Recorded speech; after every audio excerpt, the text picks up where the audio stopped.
আমাদের একটাই অপরাধ যে আমরা ইসলামকে বাংলার জমিনে বিজয়ী শক্তি হিসেবে দেখতে চাই। আমরা চাই যে কালিমার পতাকা পতপত করে সংসদ ভবনের উপরে উঠবে, চিল্লায় বলেন ঠিক কিনা? আমরা চাই কোরআন দিয়ে বাংলার জমিনের সবগুলো বিচার বাস্তবায়ন হবে, তোরে কোন ঠিক কিনা? আল্লাহ বললেন আস-সারিকু ওয়াস-সারিকাতু ফাকতাউ আইদিয়াহুমা জাযাআম বিমা কাসাবা নাকালাম মিনাল্লাহ ওয়াল্লাহু আজিজুন হাকীম।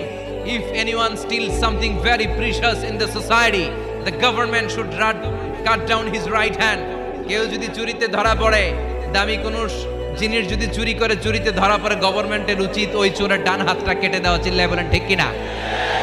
এরকম শুধুমাত্র একটা চুরির বিচার যদি জুমার সালাতের পরে বাইতুল মুকাররমে বিশাল স্কয়ারের মধ্যে লক্ষ মুসল্লির চোখের সামনে টেলিভিশনের পর্দায় আমাদের গভর্নমেন্ট গোটা বাঙালি জাতিকে দেখিয়ে দেয়, তারপর দিন থেকে একটা চোরও বাংলাদেশে খুঁজে পাওয়া যাবে।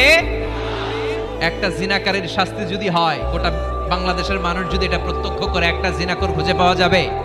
আমরা সেরকম বাংলাদেশ দেখতে চাই। আমরা ওই বাংলাদেশের প্রত্যাশায়, চিল্লায় বলেন ঠিক কিনা?